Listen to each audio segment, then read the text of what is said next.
Thomas sir. Madam, good morning, madam. Good morning, sir. Sir, 11 o'clock, sir, vanduvaranga. Shall we start? Okay.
So, good morning, all of you.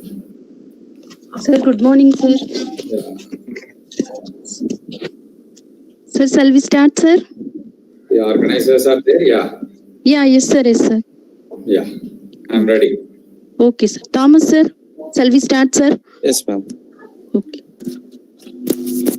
A very good morning to everyone present here for the second day of the 7 days National Level Faculty Development Program organized by PPG College of Arts and Science, Coimbatore. As an innovator of teaching and learning skills, the Department of Commerce with CA, PA and IT have taken this time in nurturing the next generation educators. If we teach today as we taught yesterday, we rob our children of tomorrow. By this saying, I would call upon Professor Anandi Ma'am, Department of Commerce with Professional Accounting to welcome the gathering. Yeah, thank you, sir. Happy morning to one and all present over here.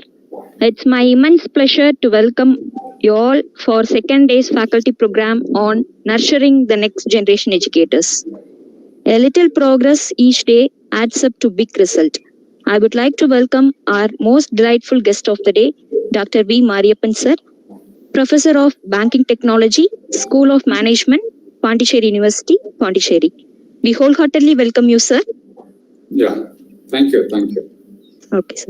The person who always says, believe in yourself, anything is possible. She is none other than our beloved principal, Dr. N. Muthamani ma'am. We welcome you, ma'am. When we all help one another, everybody wins. That's the teamwork. So I extend my warm welcome to the head of the department and my dear faculty friends of our institution and all the professors from various institutions. Once again, on behalf of PPG College of Arts and Science, I welcome you all for the wonderful session today. Thank you.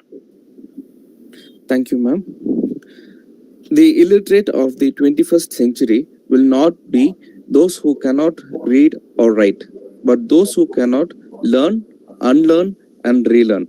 Now I call upon Professor Dr. T. Sangeeta ma'am to introduce our chief guest of today. Please, ma'am. Okay. Good morning to everyone. Welcome to all 7 days National Level Faculty Development Program, Nurturing the Next Generation Educators, Department of Commerce, CA, PA and IT. Second day of our program, multi-talented resource person, Dr. V. Mariyappan sir. He published 70 articles and case studies on various topics relating to banking and functional management aspects, including journals and magazines. He have completed 10 project and consultancy works in various government agencies, which include ICSSR, New Delhi, Department Choir, Department of Corporation, Government of Kerala, Commissioner of Industries and Commerce, and Department of Corporation, Government of Tamil Nadu, and Center for Cooperation, LPS Academy, Mussoorie. Then he presented papers in various workshops and seminars organized by leading universities and management institutions, including Indian Institute of Management, Kozhikode, Ahmedabad, Indian Institute of Technology, New Delhi, Madras, Lucknow, Pune, Asia Pacific, and then international conferences in management. He have association with a member of institutions of national repute like College of Agriculture Banking, Pune, RBI Staff Training College, Chennai, National Institute of Bank Management, Pune, Indian Institute of Banking Finance, Mumbai, Bankers of Institute of Rural Development, Lucknow, Indian Bank Staff College, Chennai, Madras Management, Confederation of Indian Industry, Puducherry, etc. in the form of collaborative program, research and allied activities. He has specialization in finance and banking, management and strategies, cyber security in banks and IT laws. He have latest research work, ICSSR sponsored major research project on social media, ethics, behavior, cyber crimes and regulation in India.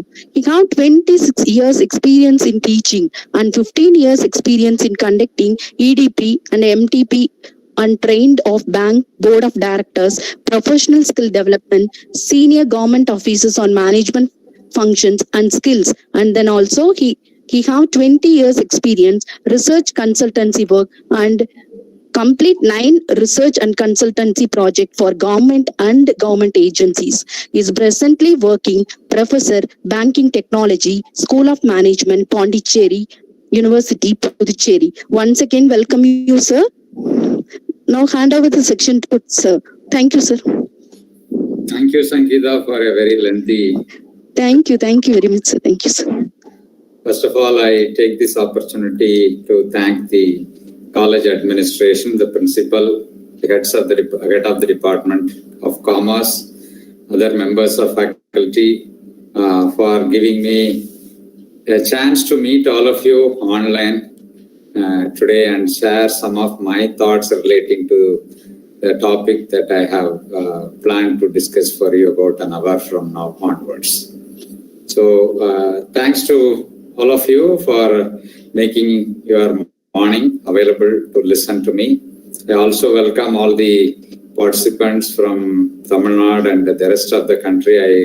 I come to know that there are registration from across the state borders. Therefore, the expectations are very high. I hope I will be able to engage you for the next 45 minutes to 1 hour up to your wish. I will go on to a topic which is of very, very important and relevance today. When Mrs. Sangeeta has approached me about a month back to talk to you, I asked her, is there any specific topic on which you want me to speak? Then she said, no, sir, this is the broader area. We wanted to organize FDP. Therefore, any topic of relevance for our participant is welcome. Then I chose this topic. I gave 2 topics. One is about the cyber crime and cyber security issues in general and banking in particular, one side, which is another important area where everybody is involved in. Am I audible? Is it okay? My volume is all right? Yes, sir. Yes, sir. Yeah. And the other side, I gave this topic, economic crimes and financial crimes and how it affects the Indian economy and in a way in international economy. So, and I think she chose this topic, it seems, or I proposed as a first choice. So that's how we are here today. And I'm confident and I assure you the next 1 hour is going to be of some use for you in your professional life and to some, in a way in your personal life also. So with that assurance, I once again thank the organizers and the college administration principal for making this morning available, all of you for me to listen to me. Okay, so with this brief introduction, I have a, I'm sorry.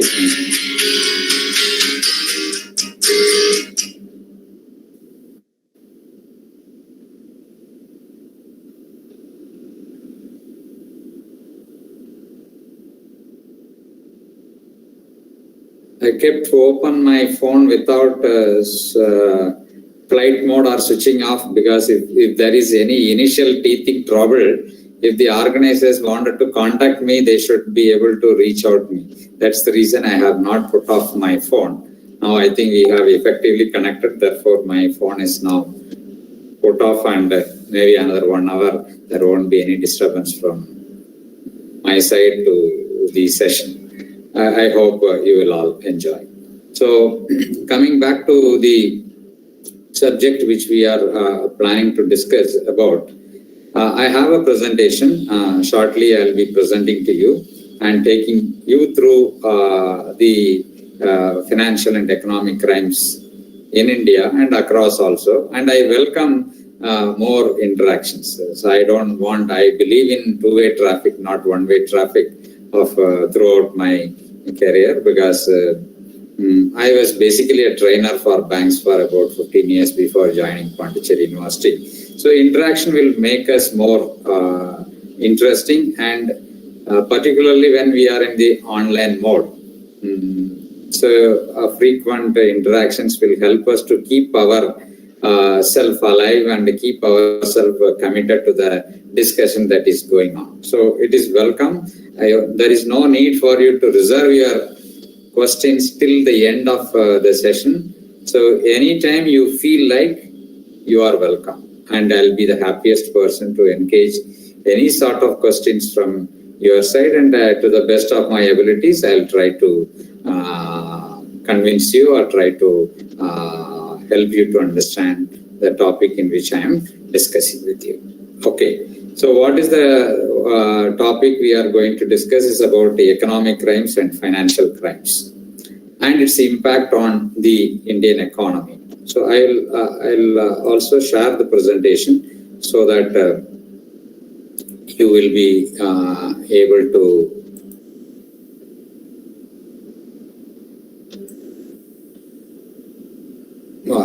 just a minute.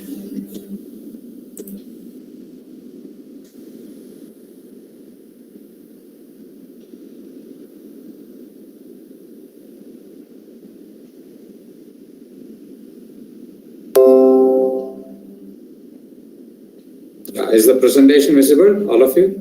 Yes, sir. Okay. Okay. Okay, so what I am going to talk to you is about the economic crimes or financial crimes and its impact on the Indian economy. Right, so the impact can be measured in so many ways, but within this is a very large topic which I ventured to take through you today, but how far we will be able to complete the whole thing, I'm not very sure, but I'll try to give a glimpse of the economic crimes and financial crimes, particularly for commerce, management, economic teachers and students. It will be of some use. Okay, so I'll just take you through. Crime means, what is a crime? Any idea? I will ask the first question to you. Anyone? Any? Corruption, sir. Yeah, some people have access to answer to my question. I think those people can switch on your mic. You can answer. Sir, corruption, sir.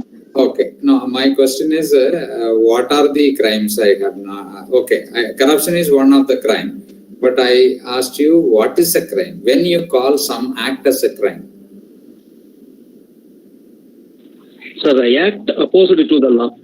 Yeah, anything that is not in tune with the law of the land. We cannot just say law. The law differs from country to country. What is right in India is wrong in somewhere else. In India, you can spit anywhere, you can do anything in a public place, nobody cares about it. But you go to US or Singapore, even you spitting, you littering, immediately you will be fined. Right, so one is law of the land. What is right and wrong is defined in a law. In some other country, something else is defined as crime. So, law of the land is very important, and we have to, if anything against or any activity or action goes against the law of the land, is considered as a crime. And somebody said rightly, corruption is one of the most important crime that the human society is facing, not only in India. No country is free from corruption. US also, you can see, one of the most advanced developed country where corruption is there. United Kingdom or Europe, Australia, any continent you go over, but the corruption in Asian countries are comparatively very, very high. Comparatively very, very high. If you are able to go through this, the presentation, you look at that, the red marked ones are the most corrupt. There is a global corruption index I have mentioned here in this. if you look at this, these are all the red ones are the most corrupt countries. And India is somewhere else here. And we are among the middle. We are somewhere in the middle of the corruption index. So there is an index issued every year by Transparency International, which rates the countries based upon, because corruption is one of the most important problem that every country is facing, and that affects the economy severely, because corrupt money cannot be brought into the economy directly. Corrupt money cannot be brought to the market directly. So people use indirect means that leads to shadow economy, because there is a real economy that we are all into. There is also a shadow economy in which equally a huge amount of money is being transacted there, and there is no checks and balance about that shadow economy. So shadow economy is one of the most difficult problem countries across the world are suffering from. How many of you heard about Bitcoins? I think many of you must have heard about it. As India agreed for a Bitcoin, Reserve Bank of India is not in favor of allowing Bitcoin as a currency to be interacted in Indian market or Indian economy. One of the reason is those currencies can never be captured in an economy.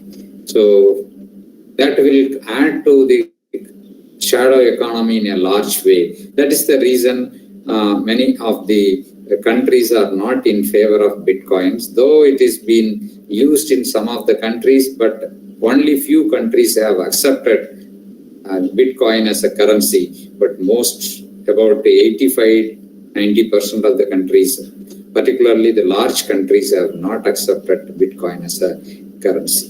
Now coming back to this, you see here India is here. If you look at this presentation, most corrupt nations, these ones are the least corrupt nation. Least corrupt nation is New Zealand, Denmark.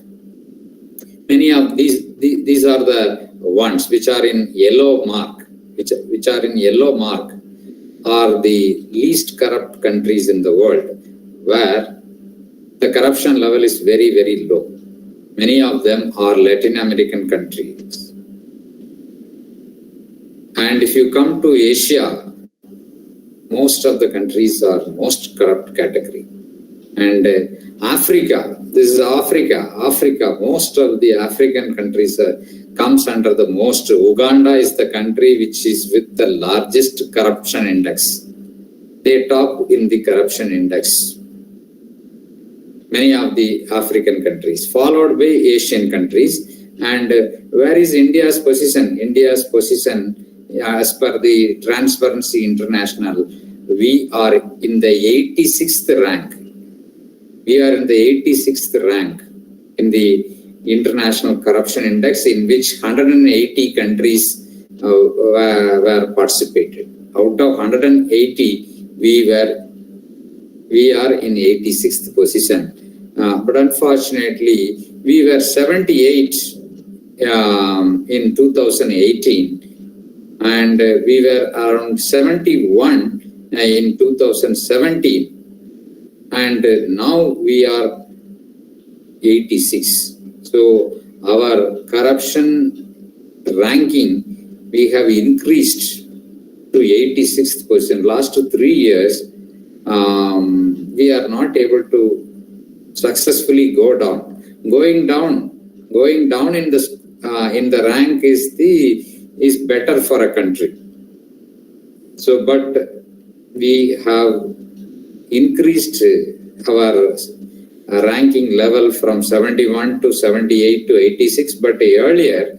But one difference we need to understand is in 2017 only 148 countries were participated.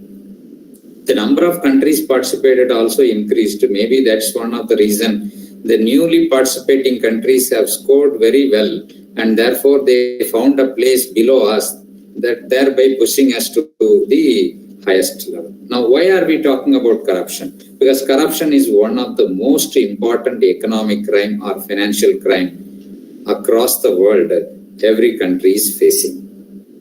Therefore, that is the reason I singled out corruption. I wanted to present it to you.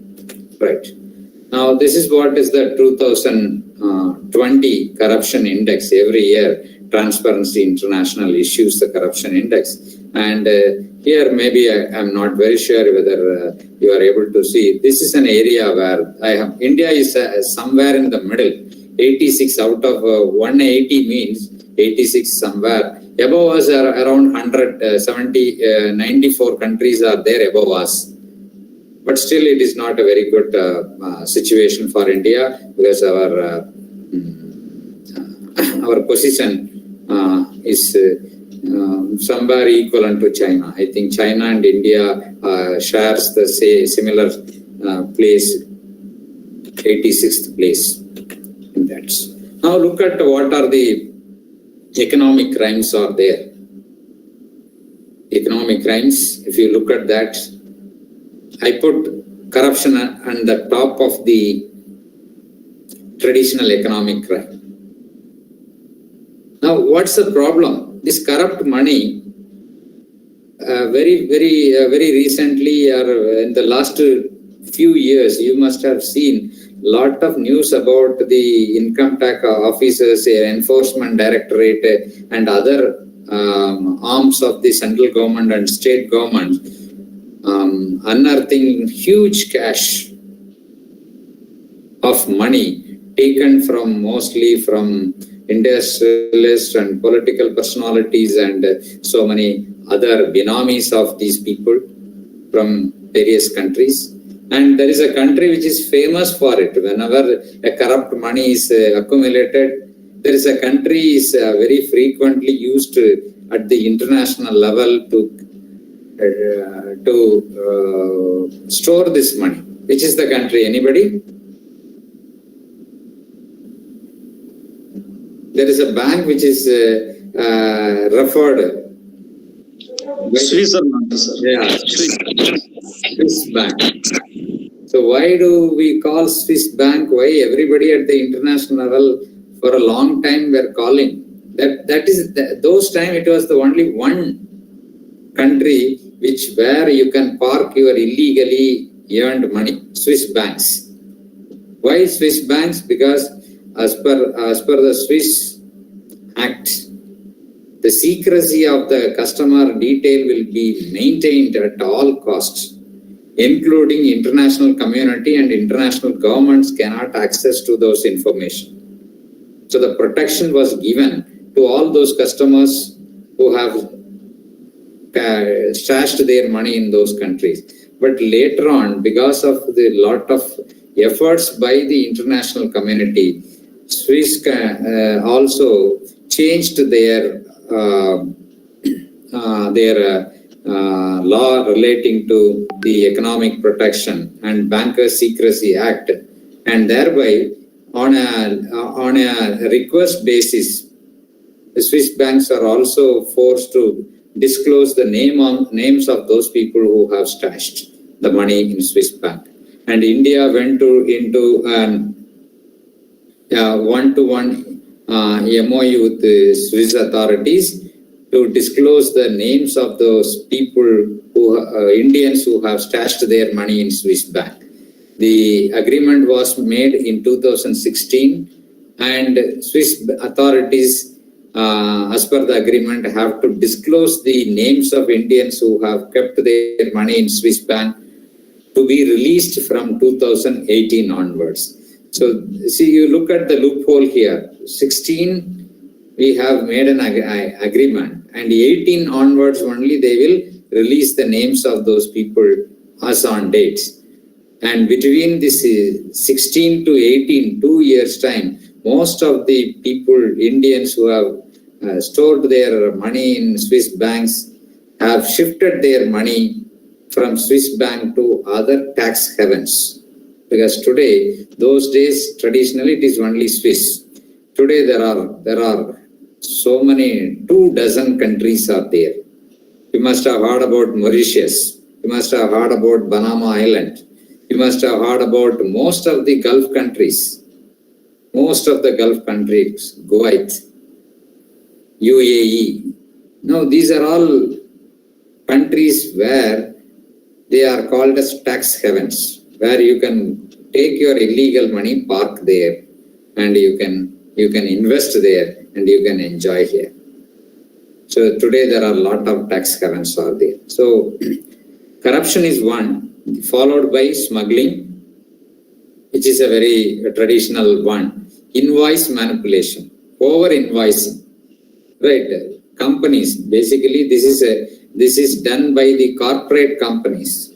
The corporate companies who are the corporate entities or the businessmen, in order to manipulate their profits, in order to manipulate their money or the income earned, they do invoice manipulation and transfer money. Then bogus imports. Without any import, they create a bill that they have imported money. They have imported a goods from UAE or UK or any of these tax havens, and they will send this money in the name of fake imports. Actually, there is no import happened. So fake currency frauds, fake stamp scams. I think you must have heard about all these things, fake stamp scams, fake security market scams. Harshad Mehta was a very famous case India has seen in 1990s, in the middle of 1990s. And later on, if you are reading the newspaper, you must have heard about Ketan Parekh, Gujarati, who is known for this manipulating the stock market, Ketan companies.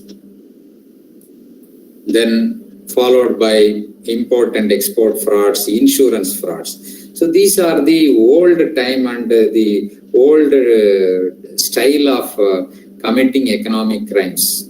But later on, if you look at that, there were a lot of new type of crime started emerging in the Indian as well as the international market.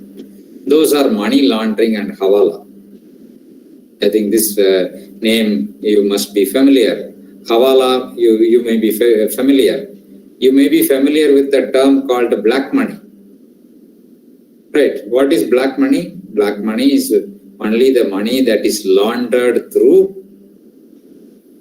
right, this money laundering and hawala instruments. So how do they do? Black money means whether the currency looks black or the currency is the same. Like, how do you identify a black money? It's very difficult. There is no black money, there is no black mark, there is no separate serial number given for black money. Any idea what is black money? Unaccountable money. Yeah. Sir, unaccounted money, sir. Good, very good. The money that is not accounted for. Why it is not accounted for?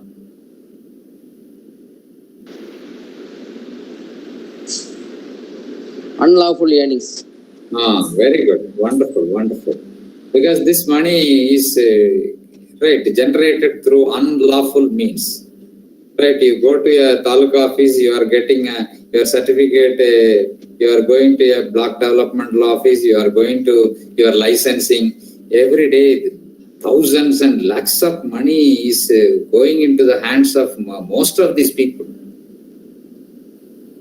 How do they go to income tax offices? This is my salary, right? 1 lakh rupees I have earned. This is my corrupt money, 5 lakh rupees I have earned. Total income is 6 lakh per month multiplied by 12. This is my total annual income. Take your 20% and give me the 80% for me. They cannot do, because black money is something, illegally earned money cannot be accounted for in the economy. Therefore, they cannot pay tax. Since they cannot pay tax, that money is unaccounted and that remains as black money. And that money is in circulation in the economy unaccounted money, when it is in circulation, it is not accounted for. And how many, I think all of you must have heard about the government initiatives few years back, demonetization, isn't it? What is one of the objective of the government of India for demonetization is eliminating black money from the economy. So what was the trigger for the government of India to go for such an act? Such a huge act which drawn lot of criticism from across the country. Almost all the opposition parties have criticized the government like anything, including the civil society people have criticized the government. What is the reason for that? And later also there was a lot of debate whether it was successful or failure. Most people said it is a failure. But what is the trigger for doing the government to do that? Because there were a lot of black money, because a lot of unaccounted money. When it is unaccounted, most of this unaccounted money is used for illegal activities in this country, to disrupt the peace in this country. Therefore, as long as the black money is in large in the hands of wrong people, because right people will not have a black money. They will have only rightful money. Therefore, the government thought it is an important to withdraw these the two currencies and try to arrest. The reason is, at that point in time, the government of India printed around close to 18.5 lakh crore currencies and made it available for circulation in the market or in the economy. But only 6.5 crore, around 6.77 crore lakh crore money only was in circulation. Remaining around 11 lakh crore currency was not in circulation at all. All those currencies were stashed in trunk pockets, trunk boxes, and below the beds, below the earth, and below the buildings. So that currency is printed by government for circulation, but the money is not available for circulation, means that much extent the economy will suffer. To that much extent the black money will be in circulation. So that is one of the reasons the government went for it. And around 99.65% or 99.7% of the currency have come to the market, that emerged, that came out of, and all that went to the banking system. Because somehow by hook or crook, by Binami names or one name or other name, they are all deposited in the bank. The opposition have criticized, and many people have criticized, that if out of 100 rupees, if 99.7% money has come to the system, they said it is a failure of the demonetization. I would say, as a banking teacher, it is, in a way, it is successful. It is a successful story. What is the reason? Because the government is able to bring those money to the banking system. 99.7% of the money has came out from under the beds, from under the earth, and from under so many trunk boxes. It has come to the banking system. Now that money is in circulation. In that way, if you look at that, it is a success story to a larger extent. But have we able to arrest, or have we able to identify that corrupt people? Maybe I would say we are not very successful at identifying those. So that way, what is the mechanism available? The government of India has introduced a new act called Money Laundering Act, Anti-Money Laundering Act, which is popularly known as AML, in 2002. Right, the CFT guidelines, FATF guidelines. Okay, what is that FATF? Financial Action Task Force. This Financial Action Task Force is a force which is an international effort across each country has got FATF, and there is an international collaboration among different countries to share information about money laundering happening in their country, the people involved, and international effort to nab them and make the countries clean. Okay, so a lot of changes have taken place. Transnational organized gangs are they operating. Mumbai is famous for that. You all heard about the Dawood, Ibrahim, Chota Sagil, and so many other people. They are the famous name in Mumbai. Similarly, small time people also there in every city. You can find the local goons and gundas. They collect money. You can see in most of the movies. Such things are happening. Where do they take that money? That money has to go in this format only, unaccounted money. Arms dealers, drug trafficking, smuggling of migrants, because that's again, you see what is happening in the, why recently the previous president of United States, he built a big wall against another country, sharing its border against another country. Can any one of you name the country against which he has built a big wall to arrest the migrants coming from a neighboring country? Anybody remembers? Mexico. Yeah, Mexico, wonderful.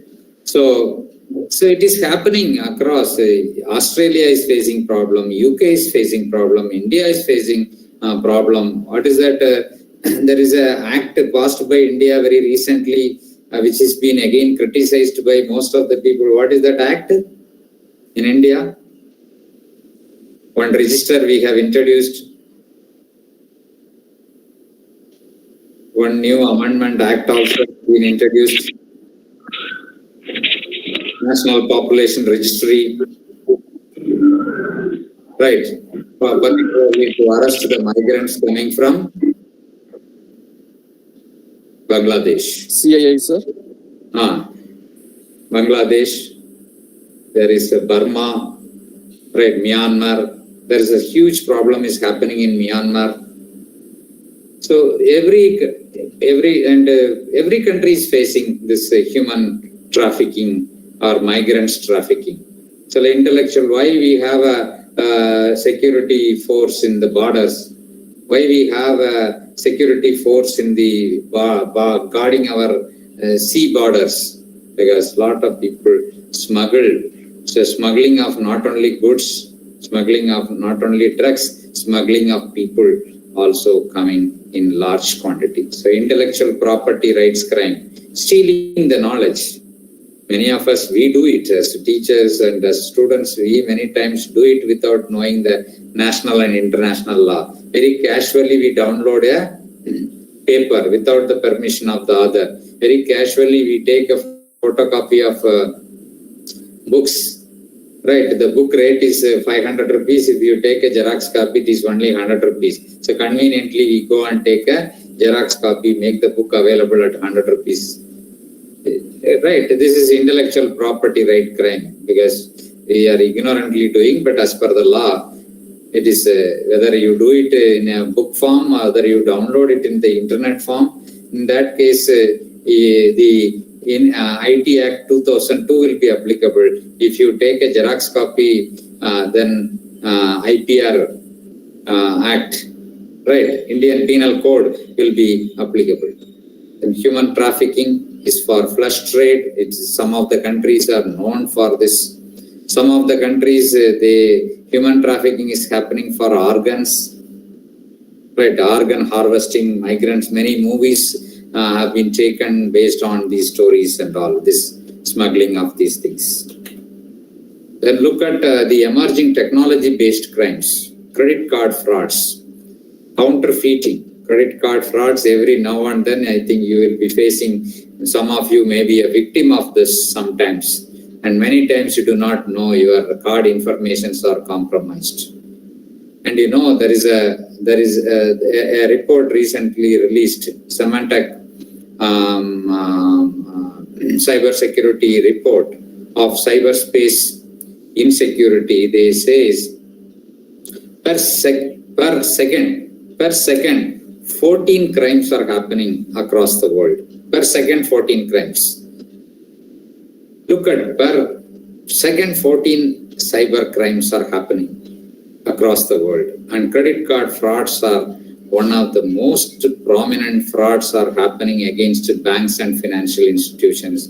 And we are all fingers crossed to what is happening to our safety of our money, which kept in the banks. Nothing is safe because our account is live 24/7 because banks have introduced a concept called core banking solution.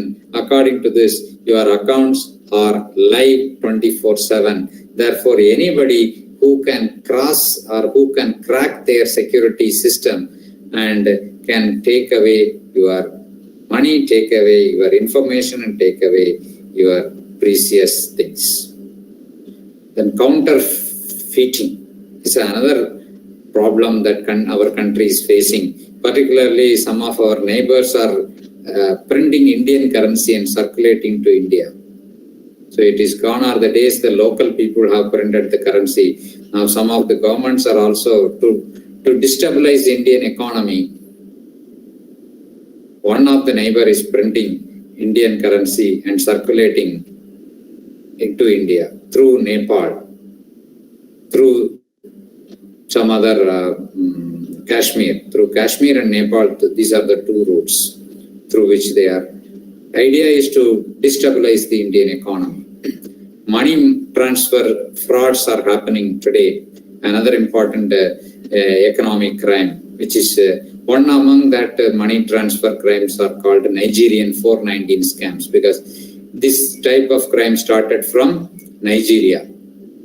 You must be receiving a mail asking you to share your bank information, for which they will use your bank account, transfer the money, and 20% commission they promise you to give 20%.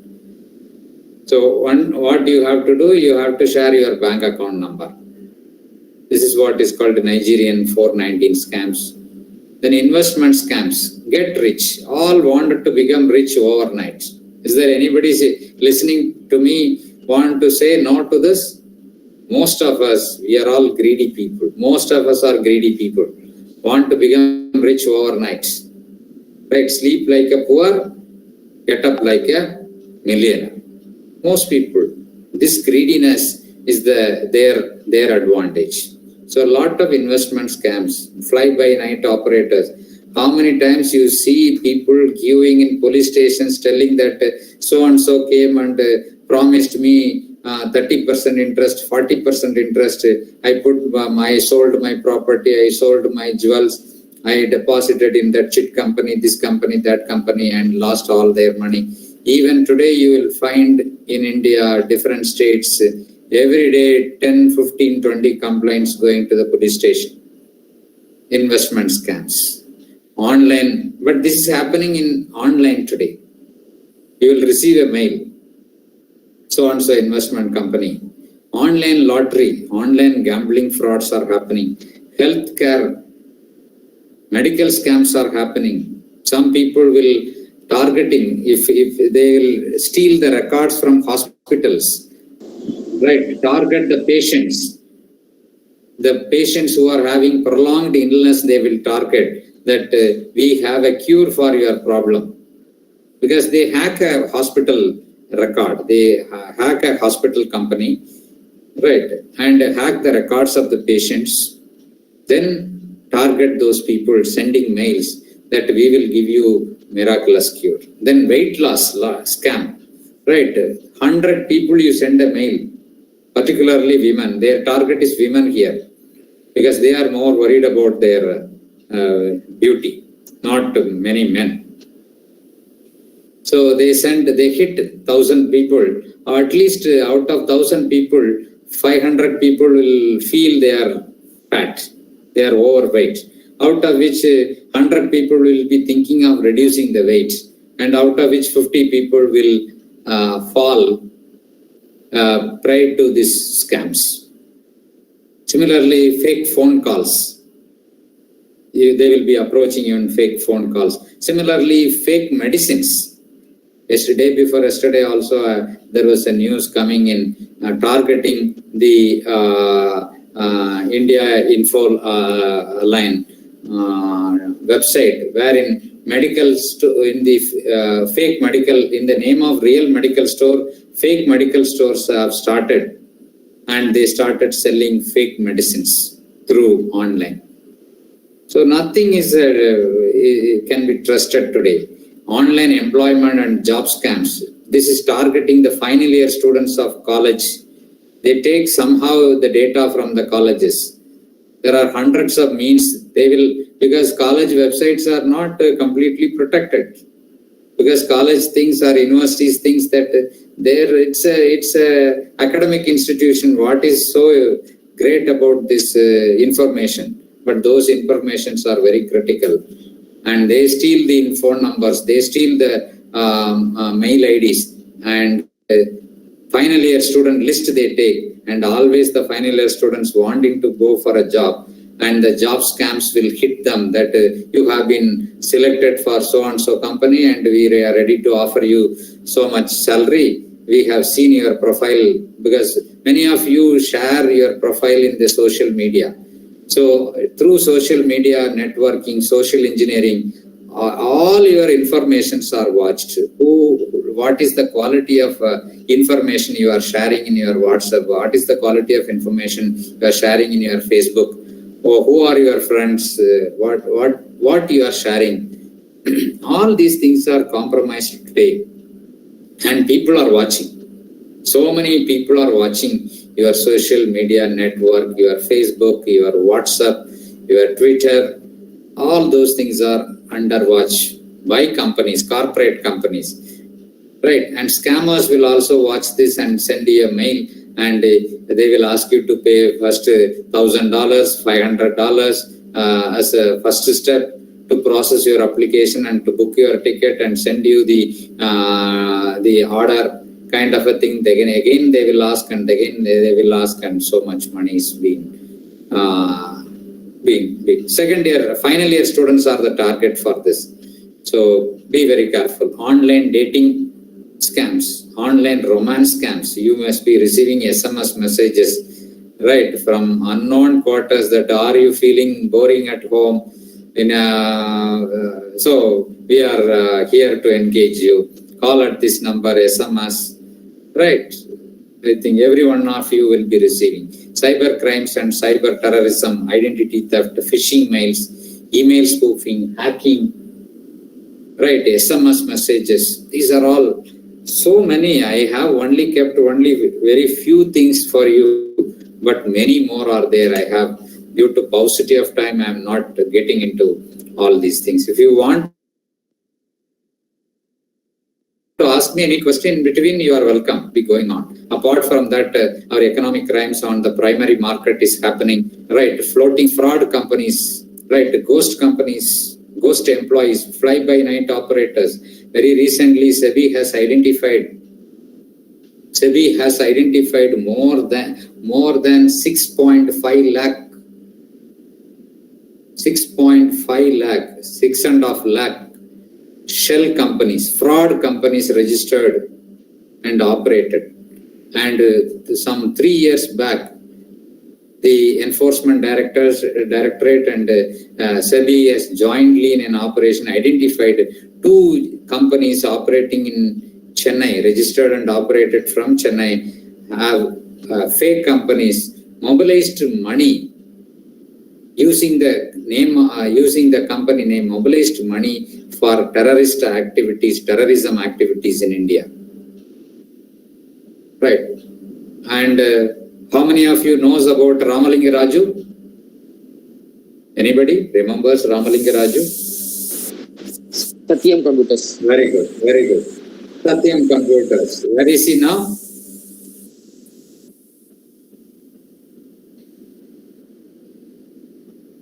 Right, he is in jail. Right, what happened? He frauded against his own company. It is not somebody else frauded his company. He frauded his own company by listing ghost employees he has entered in the employees roll list. Ghost employees means unreal. He included so many names and paid salary to those employees who never existed in the company. And on the other side, all that money is diverted to his another subsidiary, which was a real estate company, and frauded his own IT company. Who has taken over that company now?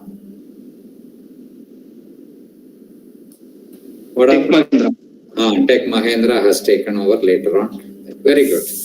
I'm very happy that there are people who are informed about this. Right.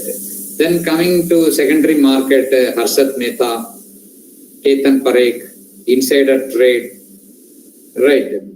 I think Ketan Parekh I mentioned. That's a very big scam. What is that? Ketan companies, if you have time, it's a very interesting story. Happened in 2006. What is that? He was a very popular trader. He was a very popular broker. So after some time, people started following him. If Ketan Parekh buys the X company's X company share means they know that company is their market share is going to grow up in future. So if he buys Y company is going to grow up in future. Z company, he has created such an impression in the market. Then later on, people instead of doing market analysis, they simply followed like a herd mentality. What is that herd mentality? Herd mentality is that if the first goat or the sheep goes, all other things will follow without looking at left or right. So people went for it, and Ketan Parekh at some point of time, he missed his own calculation, because in 2006-07, what happened? What is so significant about 2007? For a commerce management finance banking student or teacher, what is so important? 2007.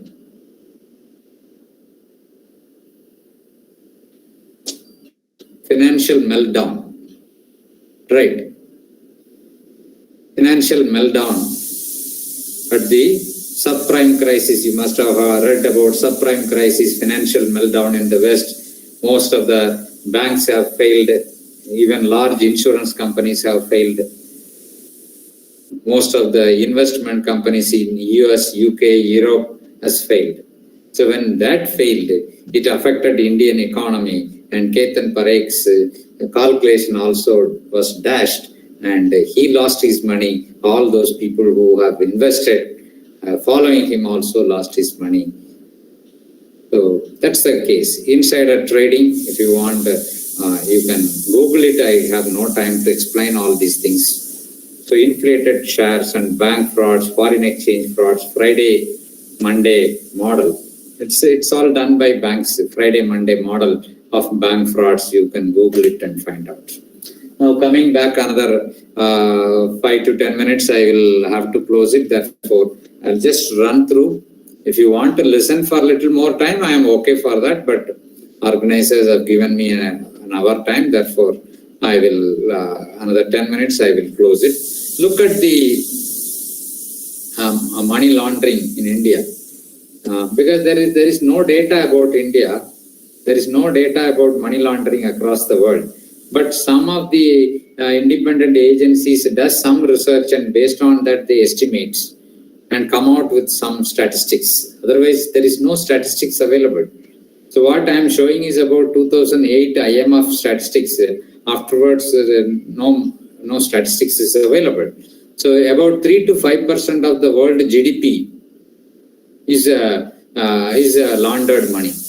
Look at what is the level of GDP of the world, and 3 to 5% of the GDP, how large it will be. So international money laundering is estimated between approximately 2.17 trillion dollar to 3.61 trillion US dollar annually. Look at annual. So how much money, black money has been laundered across the globe. As per the Global Financial Integrity Report, also estimates a huge money of money laundering happening across the world. This is about India data. So India's underground economy as a percentage to GDP. I am again talking about 2008. It was about 50% underground economy as a percentage to GDP. Look at, this is in volume. And look at now, I don't have any data afterwards released by, I have been trying to update, but not much is available. So it must be a little more now, 60%. How alarming it is. And Basel Anti-Money Laundering Index. This is a Basel. What is Basel? There is a Basel committee which is functioning under which institution? BIS, Bank for International Settlement.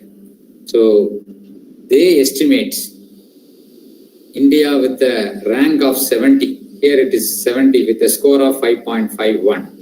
Out of 134 countries, India's rank is 70. So we are again under a high risk category in case of Basel Committee, and banking institutions are under risk. What is that? Basel Committee talks about the risk faced by banks.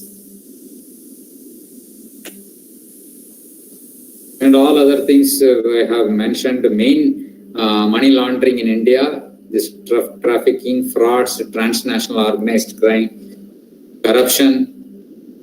This is some of the data which I have mentioned. That in 2012 February, Directorate of Central Bureau of Investigation has submitted a report to the Indian Parliament and said the illegal money in India, this is about India, is about 500 billion US dollar.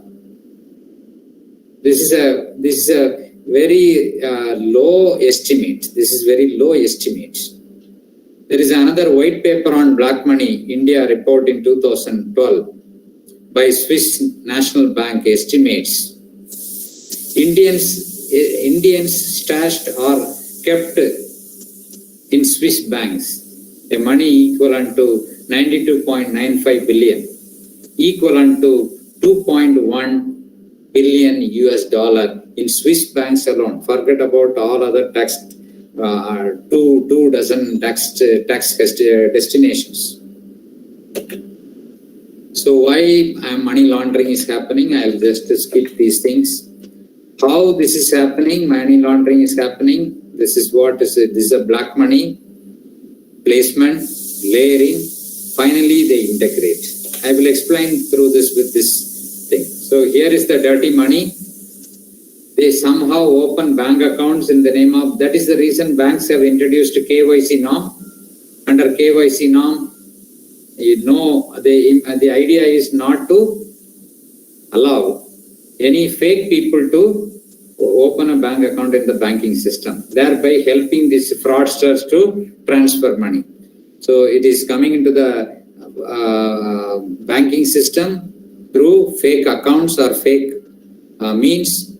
Then they are sending to multi-layering to other banks, offshore banks, transfer the money from Indian bank to a foreign bank through wire transfer. Then offshore banks, offshore investments they make, offshore companies they float. Then all that money they bring back. The same money, using that same money, they buy properties, they start businesses. They buy luxury assets in India. Thereby, they send the money to Indian banks. Through Indian bank, it goes to international banks. From international banks, they do multiple account transfer, wire transfer, offshore investment, and offshore companies, and also sometimes what do you call this NGOs, offshore NGOs they float. And through NGOs and offshore companies, in the name of fake imports or in the name of purchase, invoice manipulation, forex manipulation, they bring that money back to India and invest in India. So the money goes this way and comes back to the same way to India. And the best example is that Rajinikanth movie, that boss, what is that? Rajinikanth is the best movie. The whole thing happens in the same way. So this is another way to explain how this money laundering cycle is happening across the world. This is how this Hawala is a broker here. This is what the Tom sends the password and money to a broker A. Broker A sends to broker B in a foreign country or in a long distance place, and the money is with him. The password Tom sends to another person, and when he shares the password, he gets the money. And again, the money can come to Tom also if he wants. This is what I just skipped this, how placement happens, how layering happens, how integration happens. Is an explanation of that. Some of the prominent cases, I don't get into this in detail, but if you are interested, you Google it to find out some of the prominent cases in India is involving this. This is all. This is not. I disown the responsibility for this because I am quoting from the cases that are being quoted in the public domain. One is INX Media case. You know about this INX Media if you are reading the newspaper, in which I think some popular political personalities were also involved in this. Aircel Maxis, involving around 40 billion.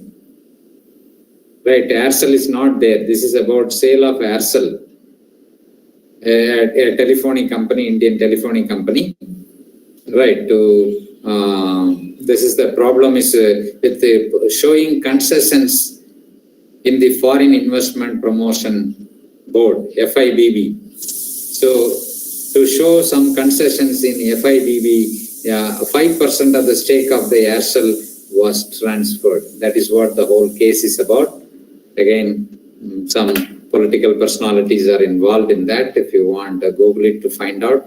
Mirchi Files Enforcement Directorate has come out with this Mirchi File case involving our underworld Don, Dawood Ibrahim and Kaskar. Closer to, again, some political personalities involved in that. The investment of a property in Mumbai, right, CJ House property was built using that money, therefore that property was in dispute. And another famous case is VVIP chopper scam, in which in 2010, Augusta Westland, this case is still going on in the Supreme Court. This is a case which involved one of the prominent political parties was linked to this.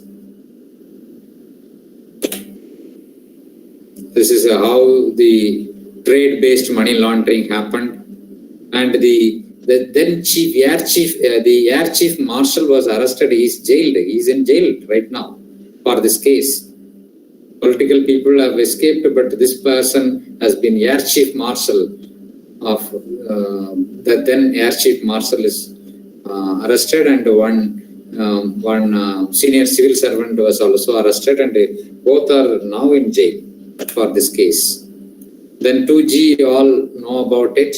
I don't want to. This is again a case happened in the Supreme Court relating to money laundering.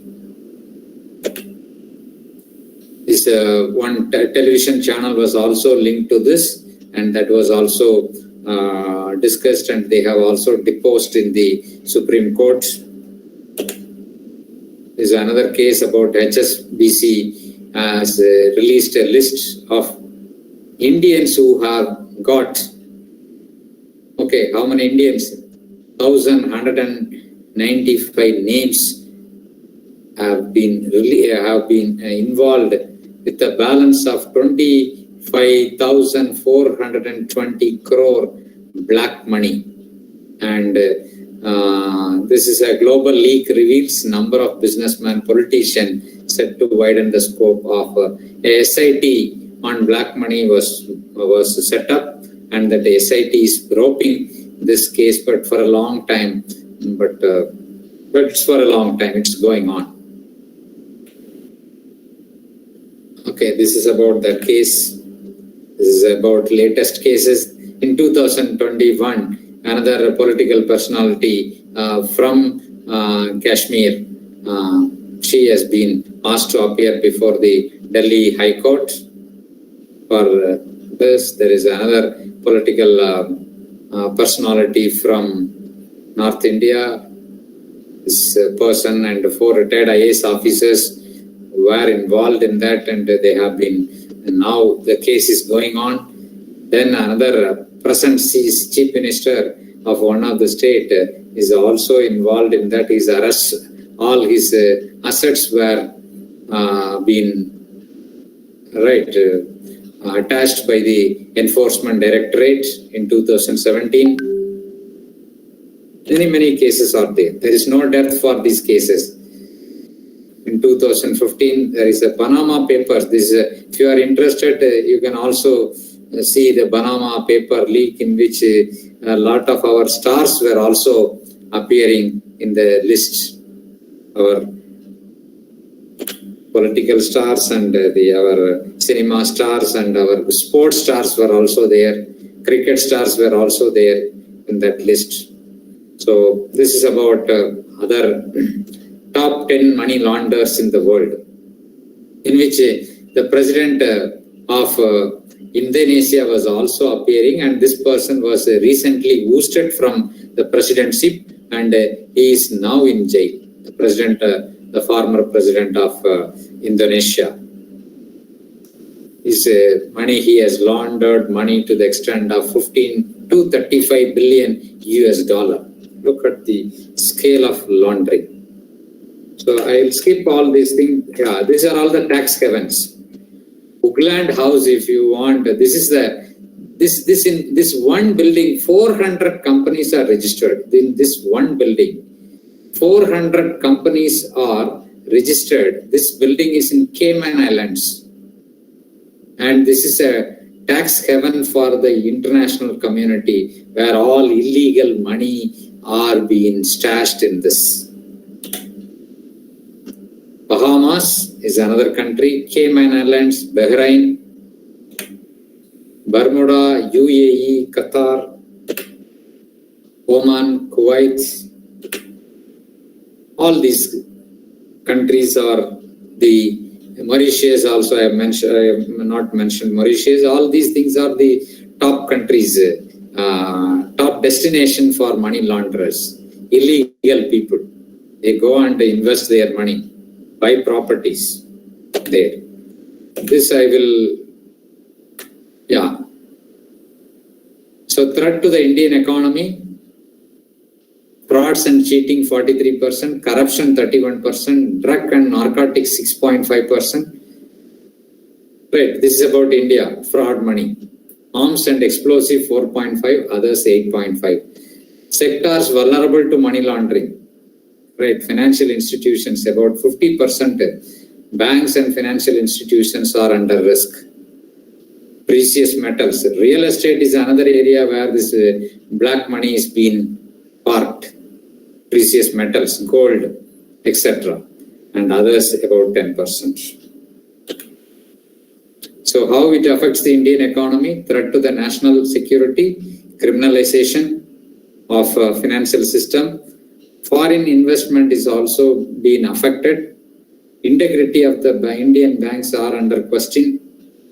Disrepute to the country, because foreign direct investment and international investors, most of the investments are going to China. They are reluctant to come to India. Why? One of the important reasons is the level of corruption is very high. Perceived corruption is very high in India. Therefore, many of the foreign investments are not coming.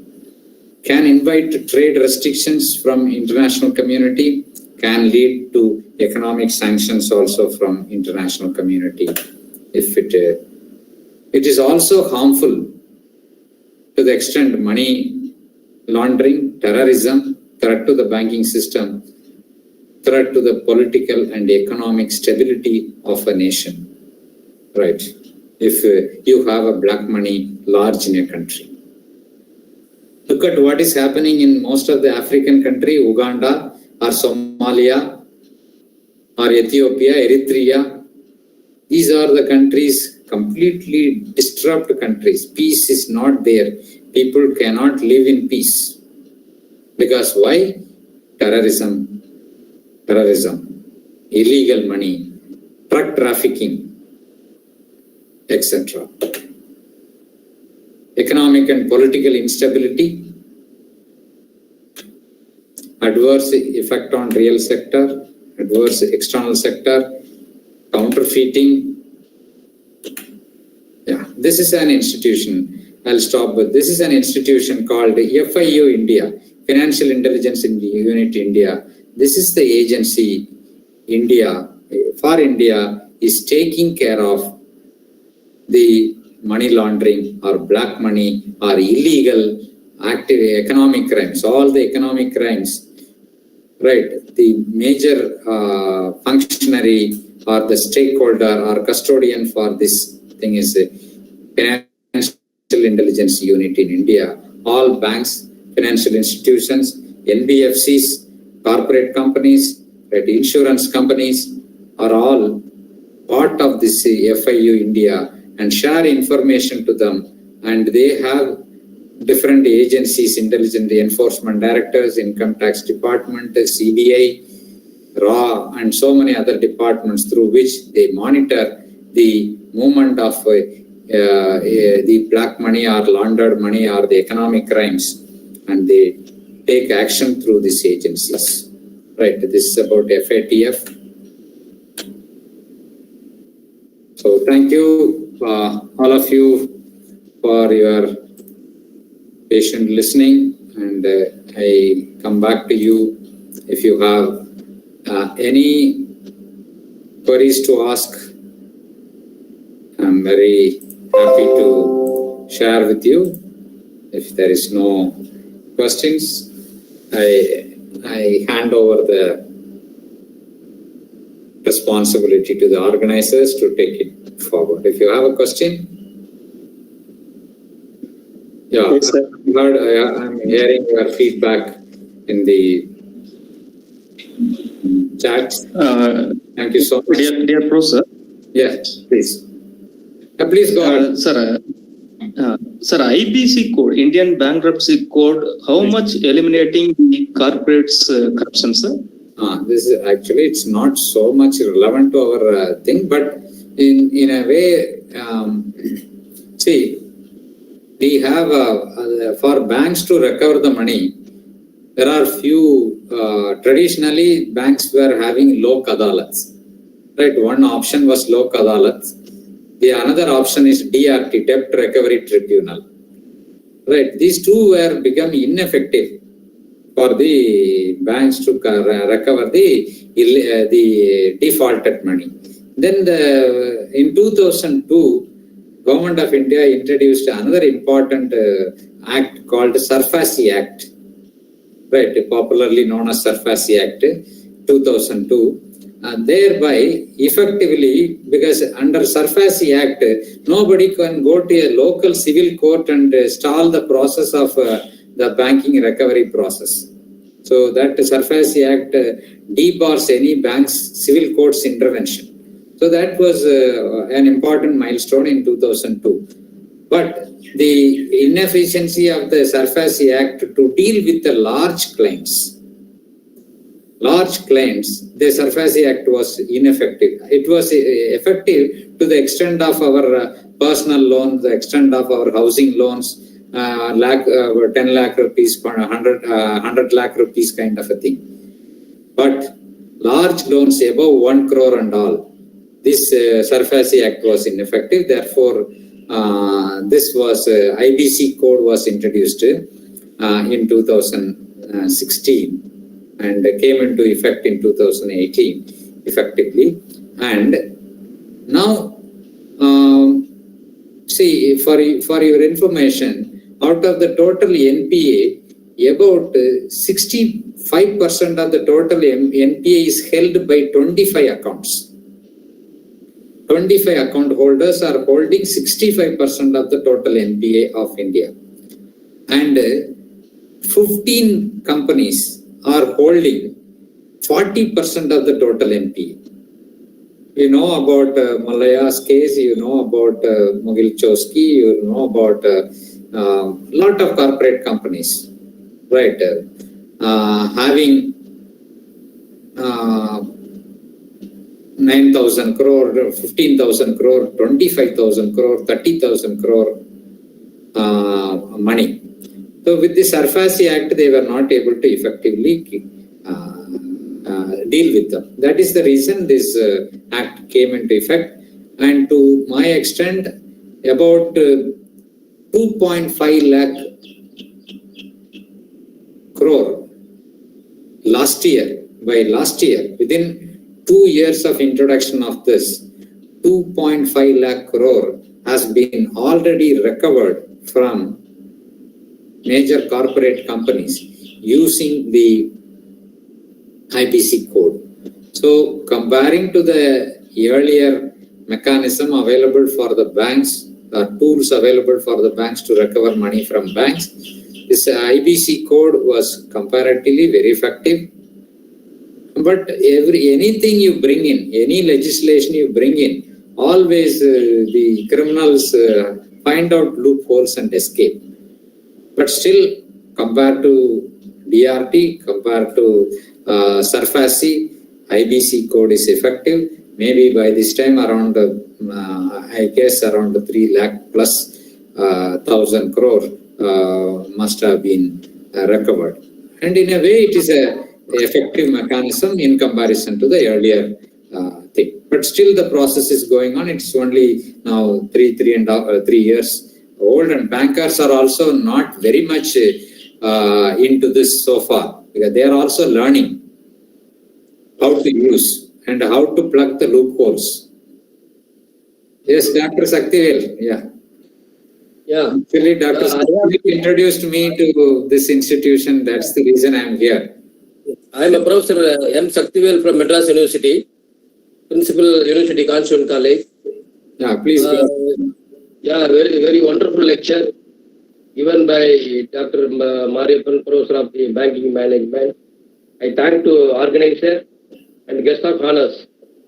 So I have 2 doubts. Okay. Yeah, please go ahead. Yeah. One from, so what are the comparison between 2G and 5G, right? Are you understand my point? One, what is the difference between 2G and 5G? So based on the current scenario, the 2G is last 1,75,000 crores. 1.76 lakh. 5G only 50,000 crore, right? So this estimation is I'm lacking in its mind. Second question: in India, the last 5 years, there are 38 economic offenders fled to India, right? So I have some example. To India or from India? Yeah. Yes. They fled out of India or came into India? Out of India. தப்பி ஓடியவர்கள் in India 38 பேர். So இந்த controversy எப்ப வந்து தீரும்? இதனுடைய it is a very crucial role in India. So much of money is corrupted offenders like in abroad. Right? Please. Thank you. I got it. The first thing is about 2G, the 5G and all. See, the 2G and the Supreme Court, now the case is over and the people who are accused have been acquitted. Right? Telling what is the problem is, what is the case is. It is all procedural issue they have raised. Because the rate that was fixed by the UPA 1 government 4 years back has been used as a benchmark to fix after 4 years. So the argument was the government should have gone for a fresh notification, invited the tenders and fixed the price at the current rate. But what they have done in a 2G case, they have used the rates which was fixed 4 years back. So basically it was argued that it is a procedural lapse. Therefore, the government was not able to effectively prove that, and the underground money kickbacks received by XYZ has not been proved. Therefore, those people are acquitted. Now the case is that the government has the prerogative to, the argument of the government is that the government has the prerogative to fix the rates in the interest of the nation. What they said, the argument was that if they fix it in the current rate, the spectrum rate will go very high. If we go for the high spectrum rate, the companies will charge very high rate from the customers, which the customers cannot afford.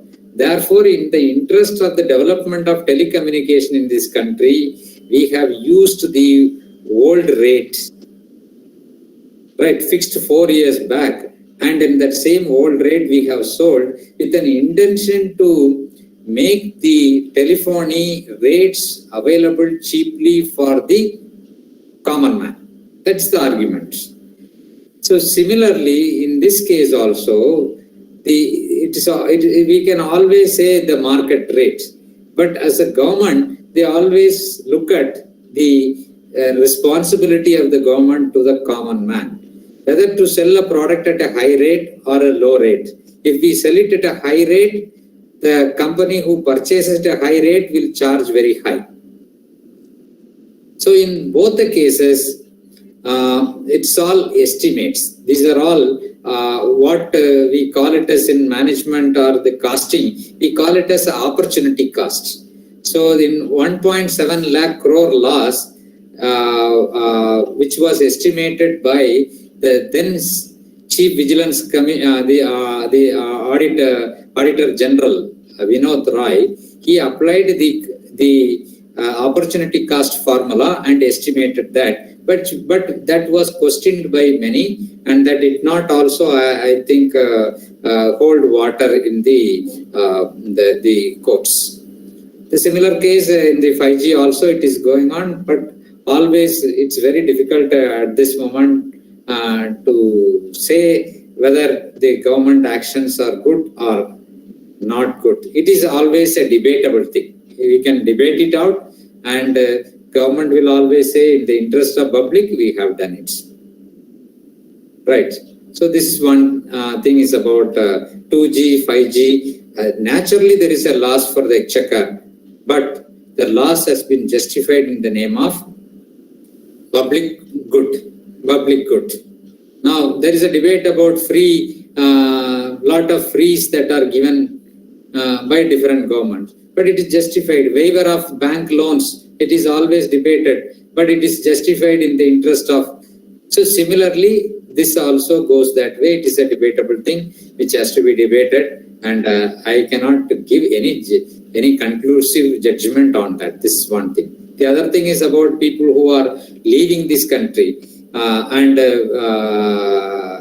economic offenders running away from this. And this has been happening over the years, whether X government or Y government, this has been happening because law implementation somewhere, our ability to capture and the coordination between different agencies is always an issue.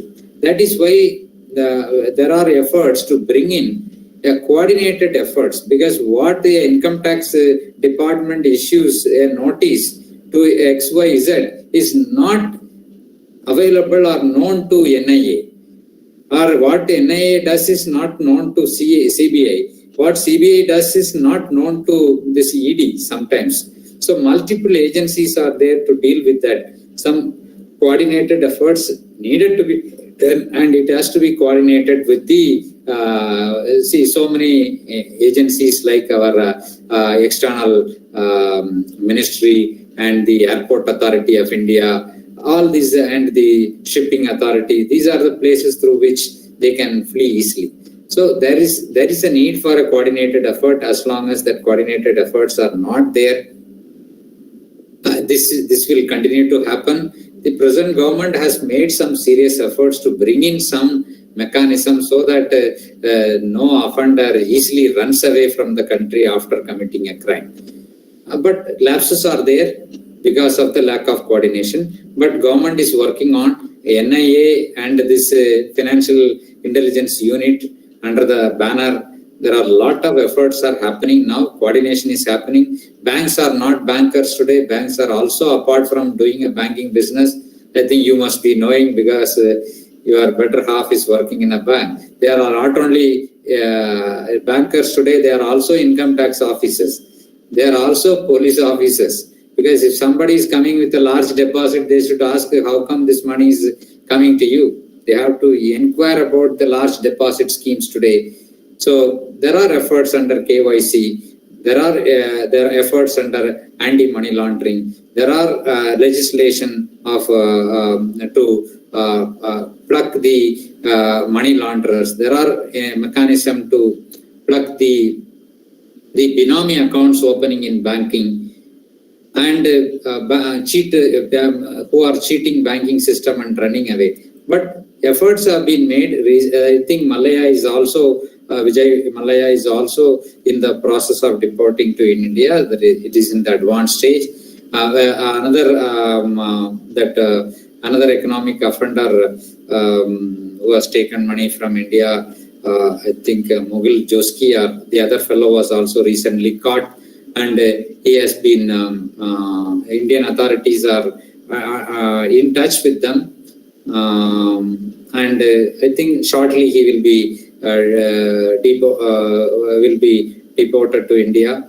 The efforts are there, but it is like leaving the head and catching the tail and trying to bring it back. That's definitely, there is a serious problem, but India is a very large country, huge population, and so many agencies, and the coordinated efforts can only effectively bring. But legislations, one-to-one, country-to-country efforts are there. This government has taken a lot of efforts, and so the previous government also. But they have given the number of income tax rates happened in the last 3 years is multiple times of the number of income tax rates and the money which has been attached. Even small-time companies have been targeted at different levels, and there is efforts going on, but ultimately it's a huge country, problem is there, and it will go on for some more time. But only one solution I can tell you for all this audience. I am a professor of banking technology. Technology only can bring in solution to all this problem, because human intelligence is very difficult. Technology solution. If we go for digital economy, only solution to all this problem is digital economy. It is very difficult for this. That is the reason that this government has made some serious, sincere efforts. I am not a votary for this government. As a teacher, I am looking at if all our accounts, if the printed currency notes are eliminated from the system, if we only having a digital currency. Some of the countries are closer to digital currency, closer to 98% digitalized. So if we go for digital currency, and if we are all being connected to banks, if I go to an RTO office, I take a license, if currency note is not there, he can demand the money, corrupt money, to be sent to his bank account. You know, under KYC, each customer is an important information I am sharing. I think I am taking more time. The organizers are okay? Organizers are okay? Okay, sir. It's okay, sir. Okay. So another few minutes. So you do not know, each one of you, when you open an account, you have been categorized under 3 categories: low risk customer, medium risk customer, and high risk customer. So just a minute. So if you are a high risk customer, the monitoring is very high. So based upon the risk category, each one of you are categorized and a threshold limit is fixed for all of you. So each one will have a threshold limit. Now, Dr. Saktivel, professor by Madras University, for example, he draws a salary of 2 lakh per month. What is the maximum money he will be drawing in a year? 2 lakh into 12 months, 24 lakhs. So paper valuation, this, that, and all other earnings put together, suppose another 6 lakhs. So maximum 30 lakhs money only can transact in his bank account. So the threshold limit for Dr. Saktivel is 30 lakh. So anything over and above 30 lakh money is transacted, or in any time more than 5 lakh cash deposit or withdrawal is happening. In some cases 10 lakh in a month is happening. His name will be automatically generated, and there is a list called, the banks have to submit 2 lists to this FIU India, Financial Intelligence Unit. One is CTR, another one is STR. What is CTR? Cash Transaction Report. So as soon as it crosses 5 lakh rupees, his name will automatically appear in a list, and the list will be sent to the bank's head office, and the head office forward that to the FIU India. Similarly, STR, Suspicious Transaction Report. When the suspicious, your name will appear in STR, frequently if you are crossing the threshold limits. Suppose your threshold limit is 30 lakh. If Dr. Saktivel crosses 30 lakh very frequently, because his known income is 30 lakh only. If it goes beyond, he can be called to explain.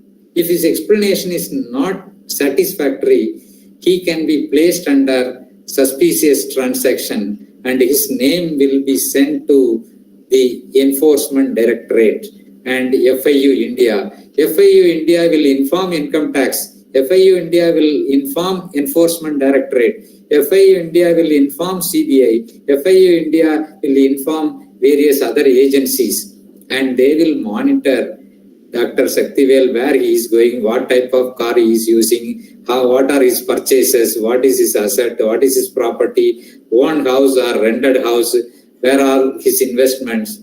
They will 5-6 months, they will do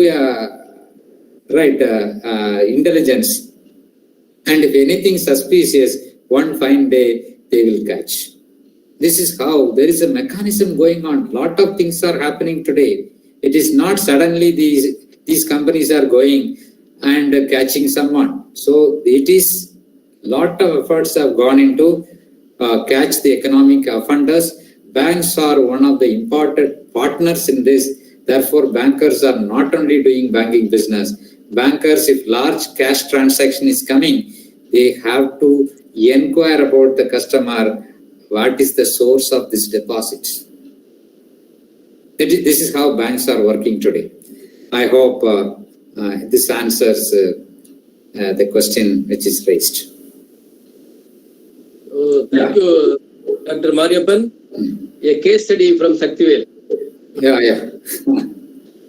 Thank you. Okay. Now, just because other people are unknown, I can take a liberty to use your name. Thank you. Others may object. So we are already income tax payers. Every account is in proper way. So we are very happy. Thank you. Yes, if anything more is there, I'm okay. Otherwise, I take this opportunity to thank Dr. Saktivel to create this opportunity for me to share some of my thoughts to you, because he has connected me to this college, and thank the principal, administration, Sangeeta and head of the department, other members of faculty, and the other participant from across. Or I hope I have not bored you. I hope I have not wasted your time. I hope I made some contribution to your knowledge bank, credited something to your knowledge bank. You can debit it anytime you want, whenever you require. Okay. So Thomas, sir. Thomas, sir, shall you proceed? Sorry for Yes, the debate. It's okay, sir. It's okay. Okay, sir. No problem, sir. It's okay, sir. Thank you, sir. On a brighter Sunday, you have spent a valuable time and to share a greater knowledge and online frauds and so many scams which is done all over India and all over the world, and also the impact on the economy. So once again, thank you, sir, for the wonderful time spent with us. Now I call upon Ramya ma'am to deliver the vote of thanks. It's my great pleasure to deliver vote of thanks. First and foremost, I give thanks to our Principal Ma'am, Muttumani Ma'am, giving excellent support and encouragement to us for organizing this FTP. Next, I give thanks to HOD Sir and faculty members who are giving a team spirit to organize this FTP. I give a special and heartfelt thanks to our chief guest, Dr. Mariappan Sir, giving a valuable and inspirational FDP session today, sir. Thank you so much, sir. And sir has delivered about the topic economic crisis and impact of Indian economy. There's a valuable information speech around this 1.5 hours, sir. And at last, I thank to all faculty members who are participated from all around state from India. Thank you so much for your participation in our FDP and conducting a successful manner. Thank you so much for all. Okay. Thank you, ma'am. Thank you, all of you. Thank you, sir. Thank you so much. Nice day. Thank you, sir. Enjoy your. Thank you, sir. Enjoy your. Sir, really we are enjoyed, sir. Thank you. Stay safe and secure. Thank you, sir. Thank you, sir. Bye bye. See you. Thank you, sir.